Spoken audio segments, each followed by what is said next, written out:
പറയാണ്ട് എന്റെ 2 സ്റ്റേറ്റ്മെന്റും കൊയിലാണ്ടിയും ഗ്രാമീണും കറക്റ്റ് ആയിട്ട് നിങ്ങൾ നോക്കുക. സ്റ്റേറ്റ്മെന്റ് മൈനസ് ആണ്. അന്വേഷണ ഉദ്യോഗസ്ഥർ പറയുന്നതെല്ലാം എല്ലാം സത്യം മേടിച്ചിട്ട് മാധ്യമങ്ങൾ അത് അറിയണം. സത്യം നിങ്ങൾ കറക്റ്റ് ആയിട്ട് സത്യം ഇല്ല പങ്കില്ല. നിങ്ങൾ കറക്റ്റ് ആയിട്ട് നോക്കുക. നിങ്ങൾ എന്റെ സ്റ്റേറ്റ്മെന്റ് കൊയിലാണ്ടി ഗ്രാമീണ ബാങ്ക് കനറ ബാങ്ക് കേട്ടോ. അതിൽ മൈനസാ ലോൺ അടവ്. ഇതുവരെ കൊടുത്തിട്ടില്ല. ഞാനൊരു അധ്യാപികയാണ്, ഒരു ആൺകുട്ടിന്റെ അമ്മയാണ്. MDMA ഇടപാട് നടത്തിയിട്ടില്ലെന്നും കേസിൽ പങ്കില്ലെന്നും ബാങ്ക് അക്കൗണ്ടുകളുടെ സ്റ്റേറ്റ്മെന്റ് പരിശോധിക്കണമെന്നും ലോണടവുകൾ പെൻഡിംഗ് ആണെന്നും കീർത്തന. കോടതി പോലീസ് കസ്റ്റഡിയിൽ വിട്ടതിനു ശേഷം പുറത്തിറങ്ങിയപ്പോൾ മാധ്യമങ്ങളോട് പ്രതികരിക്കുകയായിരുന്നു കീർത്തന. പറയാണ്ട് എന്റെ 2 സ്റ്റേറ്റ്മെന്റും കൊയിലാണ്ടിയും ഗ്രാമീണും കറക്റ്റ് ആയിട്ട് നിങ്ങൾ നോക്കുക. സ്റ്റേറ്റ്മെന്റ് രൂപ മൈനസ് ആണ്. അന്വേഷണ ഉദ്യോഗസ്ഥർ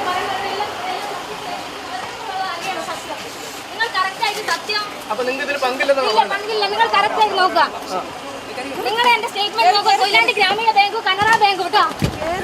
അതിൽ മൈനസാ ലോൺ അടവ്. ഇതുവരെ കൊടുത്തിട്ടില്ല. ഞാനൊരു അധ്യാപികയാണ്, ഒരു ആൺകുട്ടിന്റെ അമ്മയാണ്. കറക്റ്റ് ആയിട്ട് നോക്കുക.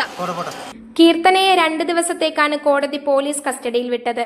News bureau, media Vadakara. വലിയ സന്തോഷങ്ങൾക്കിടയിൽ നഷ്ടപ്പെട്ടു പോകുന്ന ചില ചെറിയ ഇഷ്ടങ്ങളുണ്ട്. ബാല്യത്തിൽ എപ്പോഴോ എന്നോടൊപ്പം നടന്ന് എനിക്കൊപ്പം വളർന്ന ചില ഇഷ്ടങ്ങൾ. ആ ഇഷ്ടങ്ങൾ സ്വന്തമാക്കാൻ എന്നോടൊപ്പം എന്നും ഉണ്ടായിരുന്ന എന്റെ ഫാമിലി.